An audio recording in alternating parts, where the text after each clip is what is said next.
Alright, y'all. So today we're going to be going over this problem, and it's one of the more difficult problems for this exam one. And yeah, it's a little interesting. We have to use symmetry here. You have to use symmetry in a lot of the questions, and it's very important that you do understand it. But we can pretty much just get started with this problem. So we're given an infinite slab of volume charge density, which is given to us by x cubed only from negative h over 2 to h over 2. And it's asking us to find the electric field vector in three regions outside of the slab and inside of the slab.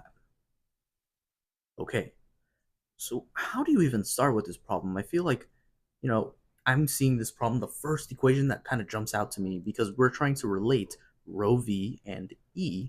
The first equation that jumps out is this equation. Always, whenever I'm thinking of relating these two, I mean, this is the equation. Forgot this. Um, but we can't really do that because this is for charges. Um, and what I mean by charges is we have some charge and we have an observer. In this case, we don't really have an observer. So what other equation can we use?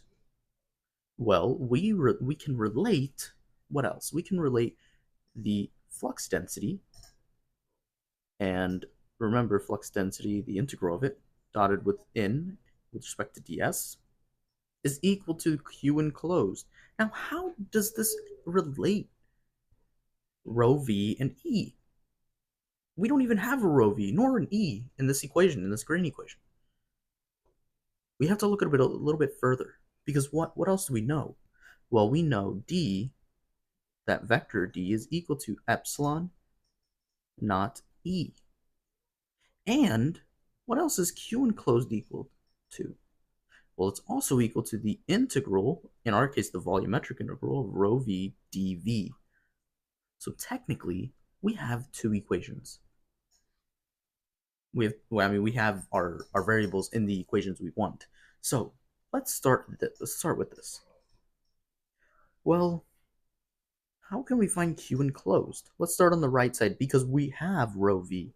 On this left side, we don't really have anything, so let's use rho v to our advantage. Okay, what is the Q enclosed, and which one are we going to go for first? Well, here we have to take an integral, so really this integral is going to be what? From h over 2 to infinity. I don't want to have to take an integral for infinity. What about the other one? From infinity, or even, yeah, negative h over 2 to infinity. Again, I don't want to have to do infinities. It should be the other way around with infinity on the bottom, but it doesn't matter. I don't want to have to do infinity. Now, this one in the middle, this one's nice. This is negative h over 2 to h over 2. Something very doable. So let's try that. Let's take the integral, but oh my gosh, what are we gonna do here? We have a volumetric integral. We need a triple integral, at least, right? So we already know x is gonna be equal to from negative h over 2 to x is equal to h over 2. But what about y and z? Because we're in the rectangular coordinates, and we have rho v dx dy dz. Huh. Well, let's just see what happens when we do dx. Okay, we're not given dy dz or any values for y and z, so maybe it's just not important. Maybe you don't need it. So let's see. Let's take y and z to be outside, and now let's only do the integral from negative h over 2 to h over 2 of rho v, which is x cubed, dx, and we have dz dy on the outside. So let's only do the inside here. And remember, this is all for trying to find the charge enclosed in our from negative h over 2 to h over 2. Well, we have an odd function, and we're integrating from negative something to positive of that something, meaning we get 0. What does that tell us? Well, that tells us the enclosed charge is 0. What this really means is that looking in from outside, we see 0 charge. Looking anywhere, we see 0 charge. What does that mean, though? If we see zero charge, that means there's no flux density. That also means there's no electric field on the outside. This is a very important thing because that means the E field, where x is less than negative h over 2, is equal to the E field where x is greater than h over 2, and that's all 0 volts per meter. Okay, but does that mean that there's no charge at all inside if the integral is 0? Not exactly. I'll give you an example real quick. Think about, oh, that's not it. Think about a cosine graph. Cosine is an odd function, I believe, right? Well, a sine is the odd function, right? Anyways, the integral, no, it is sine, sorry.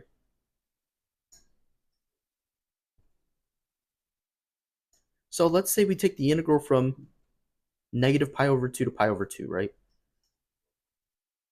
The integral from negative pi over 2 to pi over 2 of sine of x is equal to 0. But is sine of x on the inside always 0? No, it goes from negative 1 to 1. This is what happens.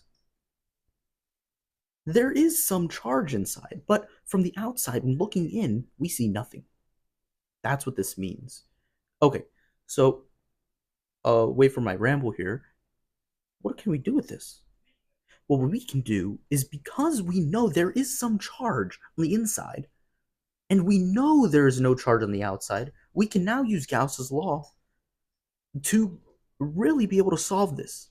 Because again, we know Gauss's law is here, the closed surface integral, the flux density vector dotted within, with respect to the surface area, is equal to, again, we have our rho v dv.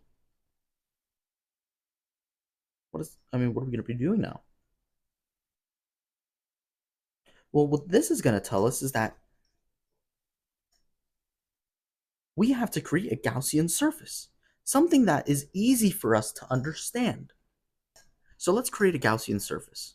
We have to choose, these are the only rules for this. You have to choose one side of the surface to be something you know, and the other side to be something you might not know. What do I mean by this? Well, what I mean is our surface, one of the surfaces has to be on the outside. There's no doubt about it. Let's choose a surface to be up here. And we can choose anything to be in the inside. It can be here. It can be here. This is the bottom of the square, by the way. It can be here. Does not matter. It will be some x value such that x is between negative h over 2 and h over 2. But what about this one, where d is something greater than h over 2? Well, we know are there any flux lines? Are there any flux lines outside of the slab? Well, to know about this, you have to know, is there any electric field on the outside of the slabs? No. So that means there's no flux lines. That means the flux density must be 0. On the inside, where we have charge, this has electric fields and thus has flux density. So we know there's some flux going in through that surface. So going from top to bottom, we do dx greater than h over 2 minus d negative h over 2 x h over 2. And we can call this d really dx, right? And this is going to be what? 0. So we have minus dx is equal to integral of rho v dv. One thing is, we have to make sure that this left side, remember we have this integral of ds. What is the integral of ds with respect to s? Or, sorry, that was a bad question. What is the integral of ds, the surface integral of ds? That's just the surface area, right? So we really have an area on the outside of this. We multiply it by area, not multiply it, but the area just drops down, moves right next to the negative d of x. Now this one on the right, do we have any areas to cancel this? Because remember, we technically don't have a, we don't have x or y, or z for that matter. We do have x, but we don't have y or z, because area will be dy dz, really. For dv, what is it made up of, though? Well, we know dv is equal to dx, dy, dz. And dx we know to be integratable over negative h over 2 to h over 2. But dx or dy dz is going to be ds. So we're going to do the same thing. This is going to be equal to the integral, the surface integral of ds times the integral from negative h over 2, or not negative h over 2, from wherever our bottom bound is, which is going to be some x value, to where there's no charge. Where does charge stop? Charge stops at h over 2. That's going to be our top bound. That's where charge is. And this is what? Rho v, so x cubed dx. What is the integral of 1 with respect to s? Well, that's just surface area, right? So what we're going to get is we're going to get area times the integral from x to h over 2 of x cubed dx. And this is equal to area times negative d of x. Now, of course, you see we can cancel a. And now we're left with negative d of x is equal to the integral of x cubed is 1 over 4 x to the fourth, evaluated from x to h over 2. And what are we going to get? Well, we can put the negative out in front. We just multiply by negative 1. We get d of x is equal to negative 1 over 4 h over 2 to the power 4. We'll leave that as is, minus x to the power 4. And that is our flux density vector at x. And of course, it's dependent on x because x will change. One way to check this is if x is h over 2, is our field or our density vector 0? In this case, it is.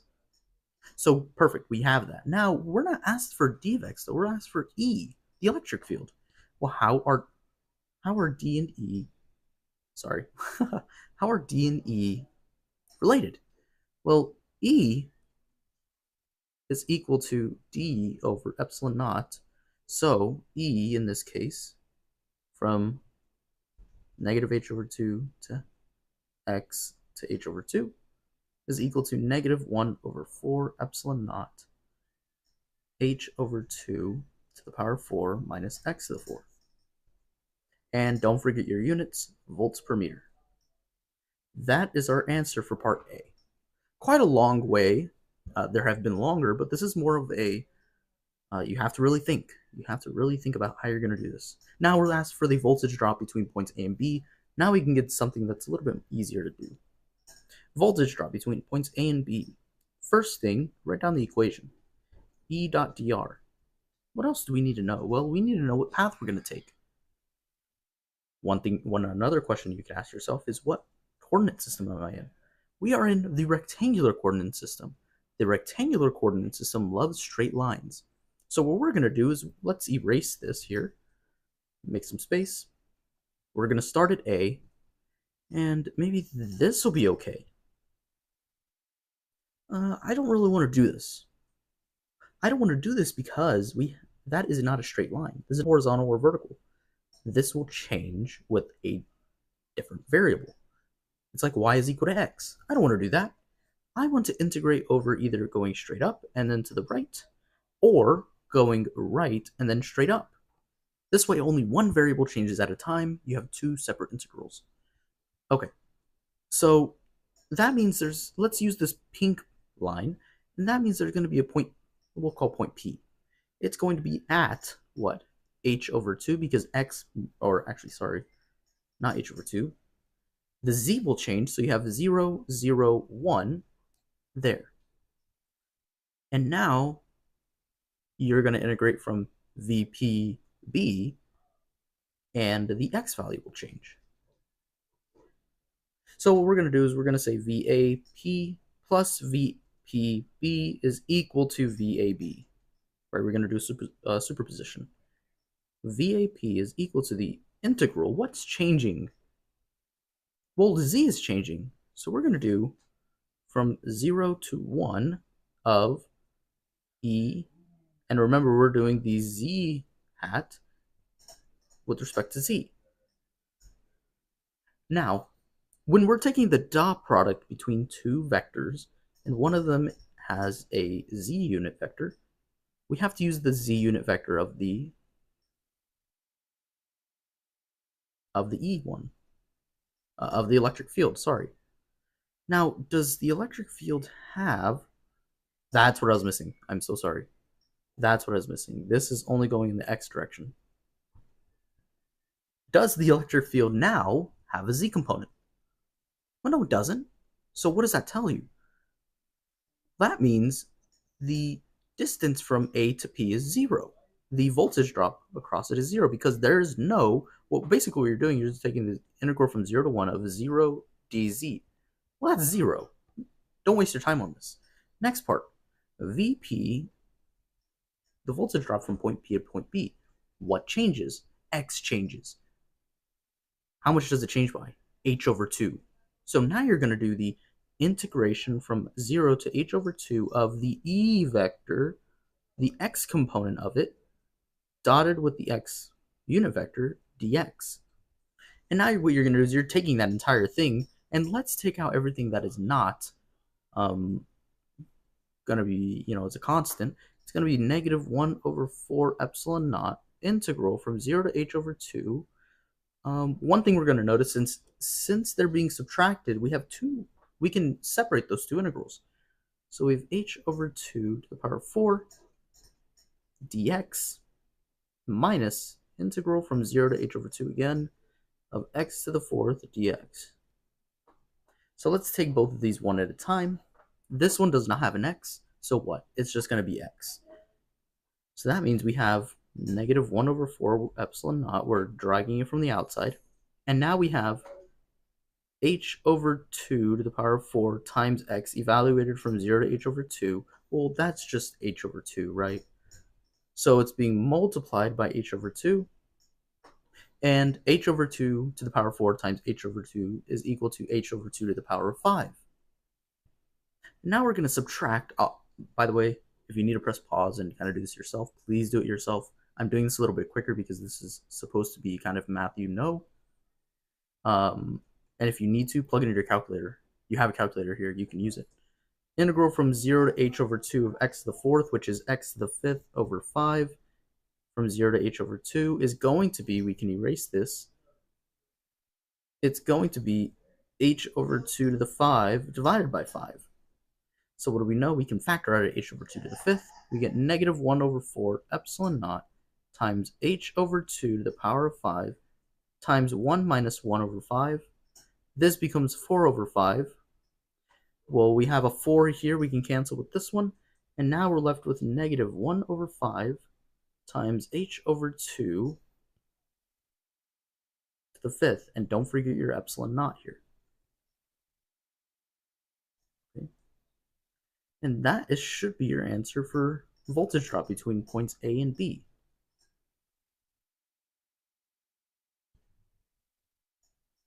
All right, now part C.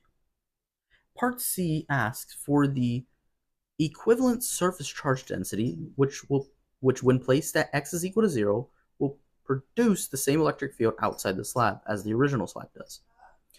So one thing we can just get out of the way, what is the electric field outside of the slab from the original charge density? Well, that's 0. So we know the surface equivalent charge has to be equal to 0. But I mean, really, that's all you really need. But we'll do the work for it because we need to know the equivalent surface charge density is equal to the what? The volumetric charge density of dx, because that's what we're integrating over. Negative h over 2 to h over 2. And this is going to be equal to 0, right? We already know this. We got this at the beginning. Just using the problem that we're given. So that's how you get part C. The hard part here is doing part A because you need to be able to figure out how to draw that Gaussian surface. For even functions, this is different. Go over the homework, at least one of them, or go over lecture 11, lecture 11 here. This has all of the notes you need. Hopefully this helped. I know this was definitely a harder problem. I try to make sure y'all really, really understood this. If you still have some questions, let me know, send them. But hopefully this helped y'all. All right, thank y'all.